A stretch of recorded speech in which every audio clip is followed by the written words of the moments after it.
इंदौर की कौटिल्य एकेडमी के 100 से अधिक छात्रों का सिविल जज के लिए चयन हुआ है। यह इंदौर शहर के लिए बड़े ही गर्व की बात है। बता दें 147 में से 100 से अधिक छात्रों का चयन हुआ है। टॉप 10 में 7 सीटों पर कौटिल्य के छात्रों का सिलेक्शन हुआ है। आज हुए कार्यक्रम में जस्टिस राठी और अधिवक्ता जनरल ऑफ हेड आनंद सोनी भी शामिल थे। इंदौर का कौटिल्य एकेडमी शहर में कोचिंग का श्रेष्ठ संस्थान है। बता दें संस्थान से विभिन्न प्रतियोगी परीक्षाओं में कौटिल्य एकेडमी के छात्रों का चयन होता रहा है। आज भी जुडिशियल सर्विस की परीक्षा में कौटिल्य के 100 से अधिक छात्रों का चयन हुआ। इंदौर, राजस्थान और महाराष्ट्र से पढ़ने आए छात्रों के चयन होने पर संस्था के CMD सिद्धार्थ जोशी और CEO ने चयनित छात्रों का सम्मान किया। इस अवसर पर मुख्य अतिथि के रूप में जस्टिस राठी और अधिवक्ता जनरल ऑफ हेड आनंद सोनी भी शामिल थे। बता दें कार्यक्रम के दौरान सम्मान के साथ ही चयनित छात्रों ने अपने अपने अनुभव भी शेयर किए। पेरेंट्स यहाँ बैठे हुए हैं जो अपने बच्चों के साथ आए हैं, जो अभी एग्जाम देंगे। तो आजकल बड़ा एक सोशल मीडिया पर देखने के लिए मिलता है। मैं राठी साहब का भी ध्यान और सोनी साहब का भी ध्यान आकर्षित करना चाहूँगा। पेपर में आता है कि फलां का बच्चा जो है वो बिना कोचिंग पढ़े पास हो गया। कई बार हम स्टूडेंट को भी कहते हुए सुनते हैं कि बिना कोचिंग पढ़े हम पास हो गए, ऐसा कहते हुए हम सुनते हैं। और इन बातों के बारे में बात इसलिए कर रहा हूँ क्योंकि जब आप सफल हो जाते हैं तो आपकी जिम्मेदारी कई गुना बढ़ जाती है। मैं हमेशा एक बात कहता हूं कि जो सफल हो गए हैं उनकी पहली जिम्मेदारी है कि वो सरल हो जाएं। और सरल होने का मतलब ये है कि आने वाले लोगों को सही रास्ता बताएं कि कैसे आया जाएगा, कैसे पहुंचा जाएगा। जैसे अपने बारे में ही मैं लगातार कहता रहता हूं,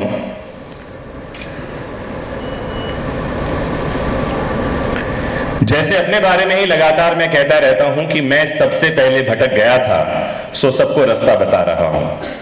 तो ये जिम्मेदारी आपकी भी है कि अगर आप पहुंच गए हैं कहीं तो रास्ता बताइए, ठीक ठीक और सही सही। जैसे मैं एग्जांपल देता हूं कि मुझे आज यहां से निकलकर ग्वालियर जाना है, तो जाने का तरीका क्या है? एक तो तरीका ये है कि मेरे साथ एक ऐसा कोई व्यक्ति हो जो उस रास्ते को जानता हो, जो मुझे रास्ता बताता जाए। ये हुआ मार्गदर्शक, ये हुआ गाइड, ये हुआ टीचर। एक तरीका यह है कि मैं रास्ते में लोगों से पूछ कर जाऊं, हर एक चौराहे पर पूछूं कि मुझे कहां जाना है, किधर मुड़ना है। एक और बढ़िया तरीका है कि मैं होर्डिंग्स और माइलस्टोन देखता हुआ जाऊं। एक तरीका और है कि मैं इनमें से किसी की मदद न लूं। एक बढ़िया तरीका है GPS ऑन कर लूं, पहुंच जाऊं। और जैसे ही मैं ग्वालियर पहुंचूं और ग्वालियर पहुंचने के बाद जिनसे मुलाकात करना है उनसे मिलूं और उनसे पूछूं कि आप कैसे हैं, और वो पूछें आप कैसे आए यहां तक, कैसे पहुंचे, और मैं कहूं मैं तो अपने आप से ही पहुंच गया। नहीं, मुझे क्या कहना चाहिए? मुझे कहना चाहिए कि मैं GPS की मदद से पहुंचा। इसे कहते हैं क्रेडिट देना।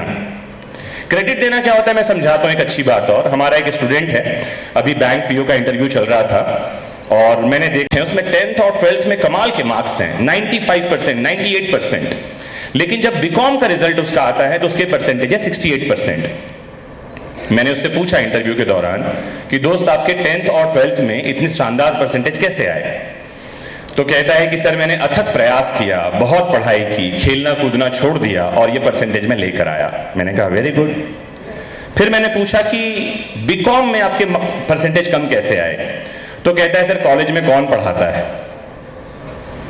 ये है सामाजिक मानसिकता, हमारी मानसिकता कि जब हम बन गए तो सारा क्रेडिट हम खुद ले लें, और जहां परेशानी आई वहां किसी का कंधा, किसी का सिर ढूंढे कि इसके कारण ऐसा हुआ।